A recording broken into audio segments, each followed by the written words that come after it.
할렐루야. 빌립보서 3장 20절을 보면 우리의 시민권은 하늘에 있다라고 말씀하고 있습니다. 정말 그렇습니다. 우리 그리스도인은 어떤 사람이냐? 하늘에 속한 사람입니다. 동시에 우리는 땅에 뿌리를 받고 살아가는 사람들인 줄 믿습니다. 그런데 너무나 명확한데도 불구하고 때로는 이 말 때문에 우리 그리스도인의 정체성에 대해서 약간 혼란스러울 때가 있습니다. 예전에 제가 캐나다 국경 근처에 있는 곳으로 관광지로 여행을 간 적이 있는데 누가 봐도 대번에 이렇게 눈에 띌 만한 무리들이 있었어요. 여자들이 어른들과 또 소녀 아이들이 이렇게 걸어가고 있는데 머리끝부터 발끝까지 다 검정색 드레스를 입고 심지어는 머리에는 두건 같은 거를 쓰고 걸어가는 거예요. 나중에 알고 보니까 그 사람들을 아미쉬 사람들이라고 하더라고요. 이 아미쉬 사람들은 그들의 신앙을 지키기 위해서 종교적인 박해를 피해서 독일에서 미국으로 이주한 사람들입니다. 중세 때에 제세례파라고 하는 이단으로 오해를 받아서 많은 피해를 입은 사람들이 있는데, 그래서 그들은 지금까지도 그 오래된 그 기독교 전통을 지키기 위해서 전기도 사용하지 않고 마차를 타고 이용하고 학교도 안 가요. 자기들이 학교를 다니느라 공교육 안 가고 의료보험, 의료 혜택 전혀 안 받고 자기들만의 그 공동체를 이루는 거지요. 이유가 뭐겠습니까? 우리는 세상에 물들지 않겠다라고 세상을 등지고 살아가는 거죠. 여러분, 분명 그리스도인은 세상에 속한 사람은 아니에요. 그렇지만 죄 많은 세상 가운데 살아가는 사람들인 줄 믿습니다. 이게 바르게 되어야 돼요. 마치 물고기가 바닷속에서 헤엄치며 짠 바닷물을 마시지만 물고기 맛은 짜지 않아요. 그런 것처럼 우리 그리스도인들 역시 죄 많은 세상 가운데 살아가지만 죄악에 물들어서는 아니 될 줄 믿습니다.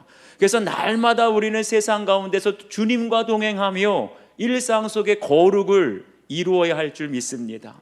이러한 영적인 정체성이 바르게 될 때 우리가 하나님의 것을 분별하여 드릴 수 있는 거예요.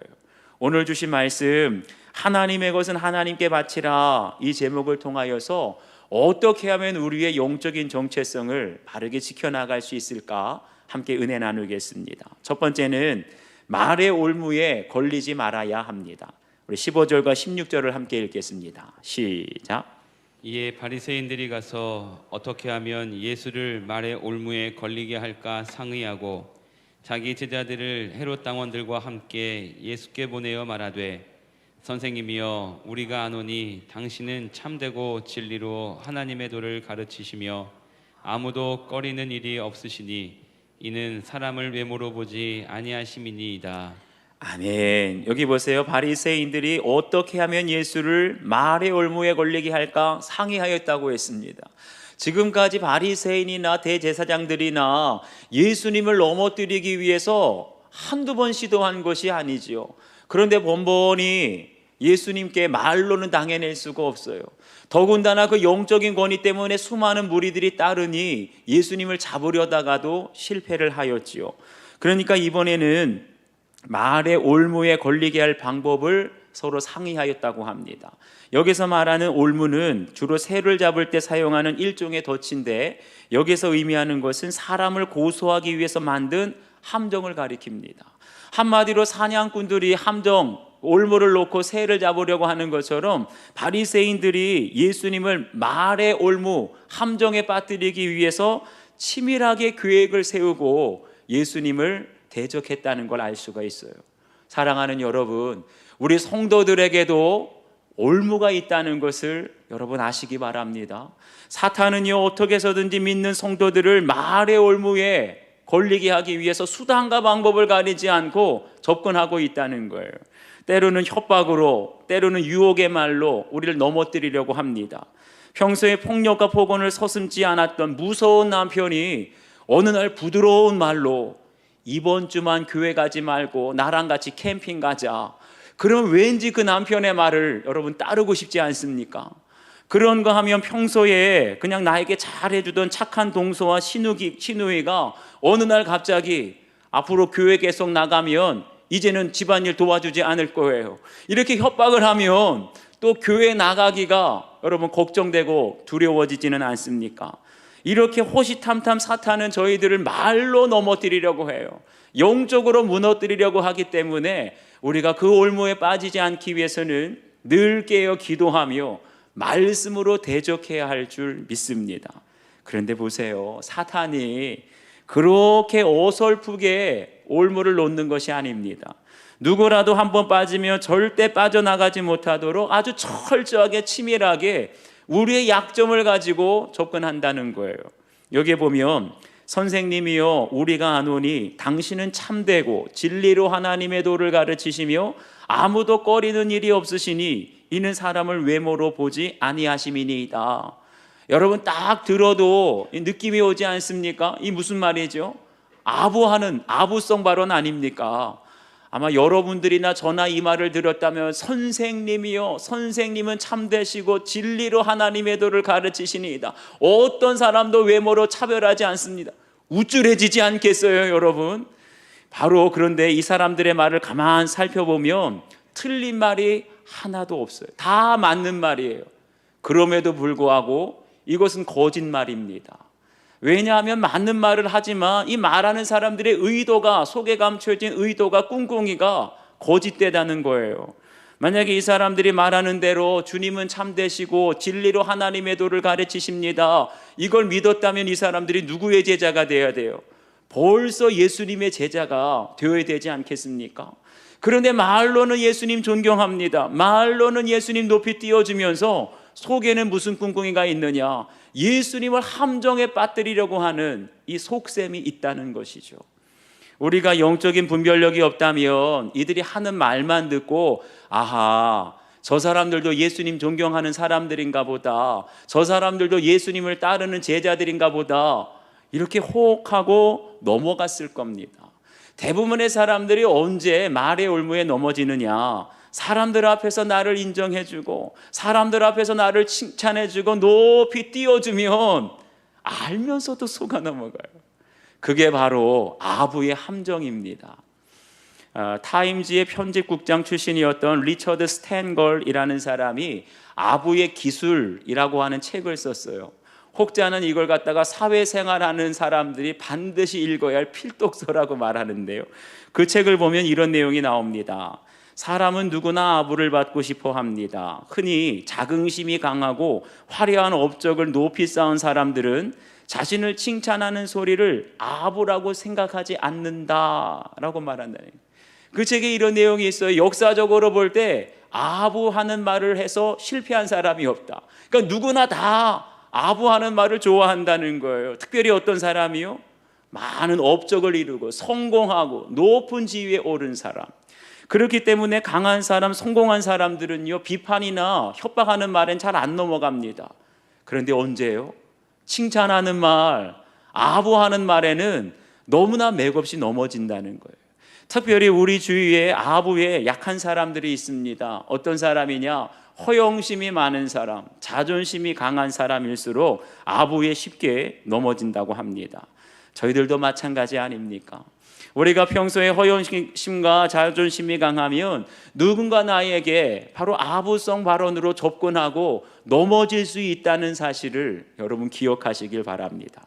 그런데 예수님은 어떻게 이 아부하는 말의 올무에 빠지지 않고 분별하셨을까요? 그 비결은 하나입니다. 바로 평소의 관계에 있다는 거예요. 평소에는 나와 상관없이 뒤에서 험담하고 비난하던 사람이 어느 날 갑자기 나를 칭찬하고 어느 날 갑자기 나를 높여준다? 100% 아부성 발언이라는 거예요. 그런데 우리는 그걸 분별하지 못하기 때문에 그냥 겉으로 들리는 말에 좋게 되면 함정에 빠지지만, 예수님은 들리는 말이 아니라, 겉으로 드러나는 말이 아니라 그들의 중심, 진실성을 분별하였기 때문에 아부하는 말의 올무에 빠지지 않고 분별하게 된 줄 믿습니다. 우리가 수가성 생명찾기 축제를 앞둔 지금 중요한 타이밍에 저와 여러분에게 꼭 필요한 것이 바로 분별이에요. 때로는 우리 가족들 중에 절대로 교회 나가지 마, 교회 나가면 나를 볼 생각을 하지 마 하거나, 제발 부탁인데 이번 한 주간만 나랑 같이 캠핑 가자, 놀러 가자, 이런 유혹의 말로 말의 올무를 여러분 놓으려고 할 때 분별하시기를 바랍니다. 내 안에 혹시 두려움은 없는지, 내 안에 혹시 허영심이나 교만함은 없는지 잘 분별하여서 지혜로운 말로 끝까지 우리 가족들을 전도할 수 있기를 주의 이름으로 축원합니다. 한번 여러분 적용해 보세요. 나는 주로 어떤 말의 올무에 잘 넘어집니까? 비판하는 말, 협박하는 말입니까? 칭찬이나 아부하는 말입니까? 주로 자아가 약한 사람은 비판이나 협박하는 말에 쉽게 넘어가요. 눌립니다. 그런가 하면 자아가 강하고 자존심이 센 사람들은 칭찬이나 아부하는 말에 맥없이 무너질 수가 있어요. 우리가 영적인 정체성을 지키기 위해서 이 아부하는 말 잘 분별하시기를 축원합니다. 두 번째는 외식하는 자들을 경계해야 합니다. 우리 17절, 18절 말씀 함께 읽겠습니다. 시작. 그러면 당신의 생각에는 어떠한지 우리에게 이르소서. 가이사에게 세금을 바치는 것이 옳으니까 옳지 아니하니까 하니 예수께서 그들의 악함을 아시고 이르시되 외식하는 자들아 어찌하여 나를 시험하느냐. 아멘. 여기 보세요. 바리새인의 제자들과 헤롯 당원들이 예수님께 질문을 합니다. 당신의 생각에는 어떠한지 우리에게 이르소서. 이 질문 자체는 문제가 없어요. 이 질문에는 악함이 없지만 중요한 것은 이 질문 속에 숨어있는 의도가, 꿍꿍이가 악하다는 거예요. 뭐라고 말합니까? 가이사에게 세금을 바치는 것이 옳으니까 옳지 아니하니까. 여기서 가이사에게 바치는 세금은 인두세를 가리킵니다. 그 당시 인두세는 로마가 그 식민지 백성들에게 황제의 권위를 인정하라고, 다시 말하면 황제를 섬기는 충성하는 표시로 부과한 세금이에요. 그래서 4년마다 우리나라처럼 인구조사, 센서스 조사를 다 해서 남자는 14세 이상, 여자는 12세 이상, 65세까지, 그 당시 65세면 평생입니다. 평생 내야 하는 세금이 바로 인두세였어요. 그런데 여러분, 유대인들이 어떤 사람들이죠? 유대인들 하면 선민의식, 우리는 하나님의 선택받은 민족이다, 이 자부심이 강하기 때문에 유대인들 사이에서 과연 하나님의 선민인 우리가 로마의 황제에게 세금을 바치는 것이 옳으냐, 이거 옳지 않은 것 아니냐 하면서 지금 예수님께 따져 묻고 있는 겁니다. 여러분, 그 당시에 로마에 이 세금을 바치는 문제로 이스라엘에 있는 많은 종파들 사이에서도 이견이, 여러 가지 의견들이 대립하고 있었습니다. 그 중에서도 바리새파는 또 과격했지요. 하나님의 선민인 유대인이 로마의 황제에게 세금 바치는 건 절대 불가하다. 왜냐? 인두세를 낸다는 것은 곧 로마의 황제의 주권을, 그러니까 로마 황제를 주인으로 인정하는 것을 생각했다는 거예요. 그러니까 세금을 낸다는 건 곧 로마의 황제와 하나님을 동등한 것으로 여기는 것이기 때문에 절대 세금 내서는 안 된다. 그런가 하면 이 헤롯 당원들은 현실주의자들이었어요. 그냥 헤롯 왕을 지지하였기 때문에 로마의 정책을 아주 공개적으로 지지하고 그냥 대놓고 세금을 납부하는데 앞장섰던 사람들입니다. 그러니까 여러분 생각해 보세요. 만약 예수님께서 세금을 내라고 하면 바리새인들이 들고 일어서며 당신이 신앙을 저버렸다 비난할 것이 뻔하고, 세금을 내지 말라 하면 누가 들고 일어서요? 헤롯 당원들이 들고 일어나서 당신은 로마 황제의 반역자요 비난할 것이 뻔하지 않습니까? 그러니까 예수님이 이 질문을 받고도 세금을 내라 그래도 함정에 빠지고, 세금을 내지 말라 그래도 올무에 빠질 수밖에 없는 아주 사악하고 치밀한 질문이었죠. 근데 예수님께서 어떻게 대답하십니까? 예수께서 그들의 악함을 아시고 이르시되 외식하는 자들아 어찌하여 나를 시험하느냐. 예수님께서는 이 질문하는 사람들 안에 악함이 있다는 걸 아셨다는 거예요. 그 악함이 무엇입니까? 외식하는 자들아. 주님이 보셨던 가장 큰 죄악은 뭐냐? 외식이라는 거예요. 복음서를 보면 예수님께서 많은 죄를 꾸짖으시죠. 교만한 자, 음란한 자, 우상 숭배하는 자 다 꾸짖지만 가장 많이 꾸짖었던 죄는 뭐냐? 외식하는 죄였어요. 심지어 마태복음 23장을 보면 화 있을진저 외식하는 서기관들과 바리새인들이여, 이걸 무려 7번이나 말해요. 외식하는 자들을 향해서 화 있을진저 하나님의 저주가 있을 것이다, 화 있을진저 하나님의 심판을 받을 것이다. 그만큼 예수님이 외식하는 걸 미워하셨어요. 여러분, 외식이 뭡니까? 외식은 한마디로 겉과 속이 다른 거예요. 외식은 한마디로 말과 행동이 다른 것입니다. 우리나라 말로 하면 두 얼굴 가진 것이고 두 마음 품은 것이 바로 외식이에요. 성경에서는 외식적인 신앙을 가리켜서 회칠한 무덤과 같다고 했어요. 겉은 번드르한데 속에는 죄악으로 부패하고 썩고 있는 모습. 그리고 또 입술로는 나를 공경하되 마음은 멀도다. 말로는 하나님 말씀 다 지키는 것 같은데 마음에는 하나님을 주인으로 섬기지 않는, 바로 그게 외식적인 신앙이죠. 왜 이런 외식적인 신앙을 갖게 됩니까? 다시 말하면 사람들을 외모로, 겉모습으로 판단하기 때문에 그래요. 이렇게 사람들을 외모로 판단하는 사람은 공통점이 있습니다. 예수님을 시험하려고 한다는 거예요. 왜 그럴까요? 예수님은 외모로 볼 때 출신이나 집안이나 학벌 어느 것 하나 흠모할 만한 것이 없어요. 그렇지만 여러분 보세요. 예수님은 사람을 외모로 차별하거나 외모로 판단하지 않으셨기 때문에 아무리 아부성 발언으로 당신은 참되시고 진리로 하나님의 도를 가르치, 아무리 높이 띄워주어도 예수님은 그 말에 넘어가지 않으셨어요. 예수님은 사람을 외모로 판단하지 않으셨기 때문에 아무리 겉과 속이 다른 이 외식하는 신앙으로 다가올지라도 그것을 끝까지 분별하신 줄 믿습니다. 그러니까 우리가 다른 사람의 외식에 넘어가지 않기 위해서는 먼저 내가 외모로 사람을 판단하는 이 외식을 버려야 돼요. 어떤 사람이 다른 사람의 외모를 보고 어떤 사람이 다른 사람의 외식에 속아 넘어가느냐? 본인이 외식적인 신앙, 본인이 다른 사람을 외모로, 학벌로 판단하고 재산으로 판단하고 집안으로 판단하고 외모로 판단하는 사람이 꼭 외식에 속아 넘어가요. 예전에 한 번은 성도들 중에 그 작은 사업장을 운영하는 그 성도님 사업장 신방을 간 적이 있습니다. 그런데 그분이 뭐 직원들 숫자라든지 회사 매출 규모가 그렇게 큰 편은 아닌데 그 당시에, 몇 년 전인데 그 당시에 최고급 승용차를 타고 다니셨어요. 그러면서 제가 묻지도 않았는데 이런 설명을 해 주십니다. 목사님, 사업을 하려면 제가 소형차나 중형차를 몰고 가면 거래처에서 저를 무시하고 업신여기고 거래가 안 됩니다. 그래서 사업상 어쩔 수 없이 형편보다는 좀 더 비싼 고급 승용차를 탈 수밖에 없습니다. 설명을 하시더라고요. 저는 충분히 이해가 되고 납득이 되었습니다. 세상 사람들의 이치가 그러니까. 그런데 문제는 그 다음이었어요. 본인이 사업을 해서 큰 승용차를 타는 건 이해가 됐는데 그분과 잠깐 대화를 나누다 보니까 본인도 다른 사람들을 볼 때, 거래처 사람들을 판단할 때 제일 먼저 보는 게 승용차 본다는 거예요. 본인도 다른 사람들을 판단할 때 외모를 보고 어디에 사는지, 돈은 얼마나 많은지, 어느 학교 나왔는지 외모를 보고 판단한다는 거예요. 결국 무슨 말입니까? 우리가 다른 사람에게 외식적인 모습, 외모를 판단하게 되면 우리도 다른 사람에게 그런 외식적인 모습으로 속을 수 있다는 걸 여러분 기억하셔야 돼요.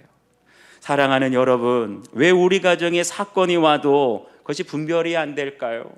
왜 물질 고난, 질병 고난이 사건이 오고 자녀 고난이 사건이 오는데 그것이 말씀으로 해석되지 않을까요? 그건 다른 것 아니에요. 우리가 수십 년, 수년 동안 설교 말씀을 듣고 큐티를 하더라도 내 안에 외식적인 신앙이 있으면, 자꾸만 외모로 판단하려고 하고 겉모습으로 판단하려고 하면 말씀을 들어도 깨달아지지가 않아요. 말씀을 들어도 사건이 해석이 되지가 않습니다. 왜요? 말씀보다 학벌이, 말씀보다 재산이, 말씀보다 집안이 더 크게 보이니까 말씀을 깨달을 수가 없는 것입니다. 하나님의 말씀이 들리고 그 말씀을 잘 깨닫기 위해서는 내 안에 외식적인 신앙을 먼저 버려야 할 줄 믿습니다. 내가 의지하고 먼저 판단하는 그런 외모가 무엇인가, 내 안에 부패함을 철저히 깨닫고 허영심을 철저히 깨닫고 회개하게 될 때, 그럴 때 비로소 하나님의 말씀이 들리고 깨달아지게 될 줄 믿습니다. 그러면 우리 가정에 닥치게 된 여러 가지 사건들이 있는데 그 사건들이 말씀으로 풀어지고 영적으로 해석되어질 때 우리가 그리스도인의 정체성으로 바로 서게 될 줄 믿습니다. 한번 여러분 적용해 보시기를 바라요. 나는 주로 사람들의 어떤 조건, 외모를 보고 판단합니까? 학벌을 보고 판단합니까? 재산을 보고 혹은 외모나 집안을 보고 판단합니까? 나는 사람들의 말을 들으면서 그들 안에 있는 악한 의도를 잘 분별합니까? 아니면 잘 속아 넘어갑니까? 우리가 다른 사람들 그 의도를 분별하지 못하고 속아 넘어가는 건 내 안에 뭐가 있어서요? 허영심이 있어서, 교만함이 있어서 속아 넘어가요. 그것을 잘 분별할 수 있기를 바랍니다. 마지막 세 번째는 가이사의 것과 하나님의 것을 분별해야 합니다. 우리 19절부터 21절까지 말씀 함께 읽겠습니다. 시작. 세금 낼 돈을 내게 보이라 하시니 데나리온 하나를 가져왔거늘 예수께서 말씀하시되 이 형상과 이 글이 누구의 것이냐 이르되 가이사의 것이니이다. 이에 이르시되 그런즉 가이사의 것은 가이사에게 하나님의 것은 하나님께 바치라 하시니. 아멘. 여기 보니까 세금 낼 돈을 내게 보이라 라고 하세요. 세금 낼 돈, 쇳돈을 가리키는 거죠. 여기서 세금 낼 돈은 그 당시 로마의 세금을 낼 때 사용했던 로마의 화폐 데나리온을 가리킵니다. 성경을 보면 몇 가지 화폐의 종류가 나오지요. 데나리온은 로마의 화폐, 드라크마는 그리스의 화폐, 그리고 성전세를 내는 세켈은 바로 유대인들의 화폐였습니다. 그런데 그 당시 데나리온 동전을 보게 되면 한번 사진을 보여주세요. 디베리오 황제가 월계관을 쓴 흉상, 보이시죠? 황제의 모습이 보여집니다. 그리고 그 가장자리에 라틴어로 쓰여 있는 말이 무슨 뜻이냐 하면 만인의 주 신성한 아구스도의 아들 디베리오 가이사 라는 라틴어 글귀가 쓰여져 있다는 거예요. 그리고 그 뒷면을 보면 황제의 어머니 리비아가 올리브 나무로 된 신의 보좌, 그러니까 여신이라는 뜻이죠. 황제의 어머니가. 그러면서 거기에는 뭐라고 쓰여져 있느냐? 최고의 사제자, 다시 말하면 대제사장이라는 글귀가 마찬가지로 라틴어로 새겨져 있습니다. 그것을 보고 예수님께서 바리새인 제자들에게 묻습니다. 이 형상과 이 글이 누구의 것이냐? 그러니까 뭐라고 대답해요? 가이사의 것이니이다. 가이사의 형상과 라틴어 황제의 글귀가 쓰여져 있으니까 이건 가이사의 것이라는 거예요. 여러분, 우리가 예전에, 지금도 마찬가지죠. 우리 10원짜리 동전을 보면 뭐가 새겨져 있죠? 거기 보면 불국사에 있는 다보탑이 새겨져 있습니다. 그런데 한때 80년대 대통령 선거할 때 그게 문제가 됐어요. 그 다보탑을 가만히 살펴보면 조그마한 무슨 상이 있습니다. 그걸 어떤 사람은 불상이라고도 하고 그러는데, 그때 어떤 소문이 있었냐면 대통령 출마하는 사람이 전 국민의 가정에 불상을 세우면 대통령이 된다. 그래서 거기다가 불상을 새겨 넣었다는 거예요. 그런데 실질적으로는 그게 불상이 아니라 사자상입니다. 사자상. 그런데 여러분 생각해 보세요. 만약에 그게 사실일지라도 그러면 백성, 우리 전 국민이 예수님 믿는 사람들도 10원짜리 가지고 있고 거기 다보탑이 있고 뭐 불상이든 사자상이든 가지고 있으면 우리가 불교 신자가 되는 겁니까? 그럴 수는 없지요. 그러니까 이게 지금 바리새인들이 그만큼 율법적으로 이원론적인 사고에 빠져 있었던 거예요. 가이사가 새겨진 그 동전을 가지고 있으면 우리가 우상 숭배자가 되는 것처럼 잘못된 생각을 가지고 있었던 거죠. 저희들 중에도 그런 영향을 받아서 이원론적인 사고에 빠져 있는 사람이 있어요. 그래서 항상 가이사의 것이냐 하나님의 것이냐, 마치 가이사의 것 사람의 것 둘 중에 하나 선택하라. 가이사의 것 동전 가지고 있으면 너는 불신자이고 하나님 섬기면 세상 등지고 아미샤 사람들처럼 살아라. 이런 이원론적인 사고를 가지고 있다는 거예요. 그런데 주님은 뭐라고 대답하십니까? 가이사의 것은 가이사에게, 하나님의 것은 하나님께 바치라 라고 말씀하세요. 이것은 이원론적인 사고로 말씀하시는 게 아니에요. 우리가 국민으로서 마땅히 세금 내는 의무를 다해야 하지만 동시에 하나님의 나라를 섬기는 하나님의 백성으로 살아야 한다. 이게 양립불가가 아니라, 둘 중에 하나를 선택하는 것이 아니라 우리는 국민으로서의 의무도 다하고 하나님의 백성으로 하나님 나라를 섬겨야 한다는 거예요. 다시 말하면 내가 하나님의 형상으로 지음받은 하나님의 백성으로 하나님께 드려야 하지만 가이사도 결국 누구의 것이에요? 가이사도 하나님의 것인 줄 믿습니다. 느부갓네살을 나의 종이라고 해서 이방인인데, 그런 것처럼 가이사도 하나님의 것이라면 가이사에게 세금을 낼 때도 하나님께 드리듯이 성실하게 납세의 의무, 세금의 의무를 다하라는 거예요. 그런데 이때 우리가 잊지 말아야 할 것은, 가이사의 것은 가이사에게 드리지만 이 세상의 모든 것, 하나님의 것은 하나님께 드리라. 이 세상의 모든 것이 하나님의 것임을 잊지 말라라고 말씀하시는 거예요. 여러분, 가이사의 것이 큽니까? 하나님의 것이 큽니까? 하나님의 것이 더 커요. 하나님의 것을 하나님께 드리라. 이 말씀은 이 세상의 모든 것이 하나님의 것임을 인정하면서 우리의 소유도, 우리의 시간도, 우리의 자녀도 하나님의 것임을 인정하며 하나님의 뜻대로 바치라는 거예요. 아멘이십니까? 보세요. 바리새인의 제자들과 헤롯 당원들, 단순히 세금 문제로 예수님 넘어뜨리려고, 함정에 빠뜨리려고 다가왔는데, 오히려 주님은 그 질문을 역이용하셔서 하나님의 것을 하나님께 바치라. 너희들이 가이사의 것을 생각하고 있는데 정작 하나님의 것을 온전히 제대로 바치고 있느냐? 책망하고 계시는 거예요. 사랑하는 여러분, 우리가 재물이든 시간이든 건강이든 자녀든 우리의 삶의 모든 것이 하나님의 것임을 인정하게 된다면 그 어떤 것에도 우리가 매임이 없이 하나님의 뜻대로 기꺼이 감사하는 마음으로 드릴 수 있게 될 줄 믿습니다. 특별히 이번 한 주간 내일부터 생명집회가 시작이 돼요. 이번 한 주간 가정의 회복을 위해서, 불신 가족들의 영혼 구원을 위해서 기도할 때 한 주간의 새벽 시간을 여러분 하나님의 시간인 것으로 고백하시기를 바랍니다. 하나님의 시간으로 하나님께 드리세요. 적어도 이번 한 주간만큼은 새벽 시간에 예배당이든지 가정이든지 나와서 그 시간을 하나님께 구별하여 드리며 가족들의 영혼 구원과 믿음의 회복을 위해서 간구할 때 하나님 반드시 응답하시고 역사하실 줄 믿습니다. 더 나아가서 모든 것이 하나님의 통치 아래 있다면 아무리 악한 국가라 할지라도 우리 국민으로서 세금을 반드시 내야 합니다. 순종해야 되는 거예요. 마찬가지로 우리 가정에도 하나님께서 다스리시고 하나님이 주인 되신다면 아무리 우리를 핍박하는 악한 가족, 악한 배우자와 악한 부모가 있다 할지라도 그들도 누구의 백성이에요? 하나님의 백성이에요. 하나님의 소유예요.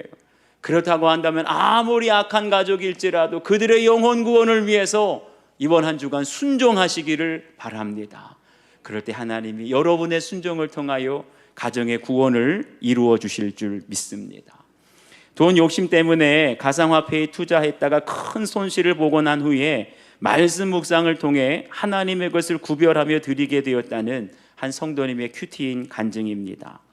요즘 친구나 직장 동료들과 대화할 때면 누가 집을 샀는데 얼마나 올랐다더라, 요즘에는 어떤 주식에 투자해야 한다더라 등 돈 얘기를 빼놓고는 대화에 참여하기도 어렵습니다. 그러다가 얼마 전에 저는 가상화폐에 투자하여 큰 돈을 벌었다는 지인의 말만 듣고 자세히 알아보지도 않고 성급하게 가상화폐에 투자했습니다. 돈을 벌면 이것도 사고 저것도 사고, 직장 후배와 교회 지체들에게 멋진 식사도 대접해야겠다며 허영심으로 가득 차서 대박을 꿈꿨지만, 여러분, 허영심이 가득하면 어떻게 된다 그랬죠? 말의 올무에 속임수에 넘어가게 됩니다. 그러더니 처음에는 잠시 가격이 오르는 것 같더니 점차 떨어졌고 급기야 초기 투자금이 6분의 1 수준까지 내려가게 되었습니다. 나름 적지 않은 돈을 투자했는데 갈수록 손실이 생기니 살기가 싫어졌고 온종일 시세 차트에 신경을 쓰며 가격에 따라서 가격이 올라가면 기분도 좋아지고 가격이 떨어지면 기분도 내려가고, 그러지 않습니까, 여러분? 그런데 이렇게 계속 욕심 때문에 내려놓지 못하다가 오로지 돈을 목적에 들고 살게 되진 않을까 하는 두려운 마음이 들었습니다. 그래서 교회 소그룹 모임에서 이 일을 나누었더니 지체들은 손해를 보더라도 당장 그만두라고 권면해 주었습니다. 이후에 저는 지체들의 권면에 따라 손해를 무릅쓰고 투자를 접었습니다. 바울은 에베소 교회 장로들에게 여러분 자기를 위하여 또는 온 양떼를 위하여 삼가라 라고 말하는데, 영혼 구원을 위해 영적으로 제가 깨어있지 못하니 돈에 계속 휘둘릴 수밖에 없었음을 고백합니다.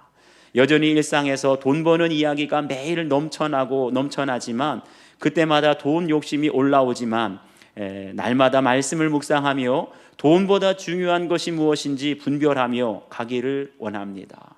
허영심 있을 때는 돈 욕심 때문에 투자했다가 손해를 봤는데 이제 말씀 묵상을 통해서 돈보다 더 중요한 하나님을 깨닫게 되었다는 거죠. 그래서 가이사의 것은 가이사에게, 하나님의 것은 하나님께 바치라는 주님의 말씀대로 주님의 것을 구별하여 드리며 이웃들에게도 나누어 주는 복된 인생으로 살아갈 수 있기를 기도합니다. 여러분은 어떻습니까? 지금 이 얘기가 정말 피부에 와닿지 않습니까? 주위에서 다 돈 얘기하고 있어. 뭐 때문에 돈 벌었다, 뭐 때문에 돈 벌었다. 그럼 우리도 모르게 돈이 전부인 줄 알고 허영심에 넘어질 수가 있는데, 이럴 때일수록 더욱더 말씀으로 분별하여 하나님의 것을 하나님께 드릴 수 있는 여러분 되시기를 바랍니다. 한번 적용해 보세요. 모든 것, 재물과 시간과 건강과 자녀가 하나님의 것임을 인정하며 즐거이 바치고 있습니까? 이것들 중에 정말 하나님께 즐거이 드리지 못하는 것은 무엇이 있는지 한번 적용해 보세요. 하나님의 주권을 인정하며 영혼 구원을 위해 순종해야 할 악한 사람은 누구인지, 악한 가족은 누구인지 적용해 보시길 바랍니다. 기도하시겠습니다. 아버지 하나님, 우리의 시민권은 하늘에 있다라고 말씀하시면서 이 죄악된 세상에서도 바른 그리스도인의 정체성을 가지고 살아가라고 말씀하시는데, 때로는 저희들이 흔들릴 때가 있습니다. 말의 올무에, 때로는 협박하는 말과 교묘하게 미혹하는 말에 넘어질 때가 있고, 아부하는 말을 분별하지 못하여서 올무에 빠질 때가 있는데, 이는 곧 내 안에 허영심과 자존심과 교만함이 있다는 증거인 것을 말씀으로 깨닫게 됩니다. 다시 한번 주님의 말씀을 따라 내 안에 헛된 허영심과 교만함이 있음을 철저히 회개하게 될 때, 이제는 말씀이 들리고 말씀이 깨달아지는 은혜를 내려주셔서 날마다 우리 가정에 일어나는 사건을 말씀으로 분별하고 해석하며 그리스도인의 온전한 정체성을 회복할 수 있도록 도와 주시옵소서. 우리가 늘 다른 사람을 외모로, 학벌과 재산과 집안으로 판단하다 보면 우리도 다른 사람의 외식에 넘어갈 수밖에 없다고 말씀해 주십니다. 내 안에 있는 사람을 외모로 판단하는 것은 무엇입니까? 철저하게 겉과 속이 다르고 말과 행동이 다른 우리의 외식적인 신앙을 회개하며 돌이키게 될 때에 더 이상 속지 않은 인생이 되게 하시고, 우리가 그리스도인의 정체성을 가지고 돈의 노예가 아니라 하나님의 것을 하나님께 바치며, 이번 한 주간도 가정의 영혼 구원과 회복을 위해서 수가성 생명 집회 시간을 하나님께 온전히 드리며 기도의 자리로 나올 수 있도록 도와 주시옵소서. 그래서 수가성 생명찾기 축제에 주님 앞에 작정하여 드린 190여 명의 모든 성도들이 예배의 자리로 나올 수 있도록 주님 도와 주시옵소서. 감사드리며 예수님의 이름으로 기도하옵나이다. 아멘.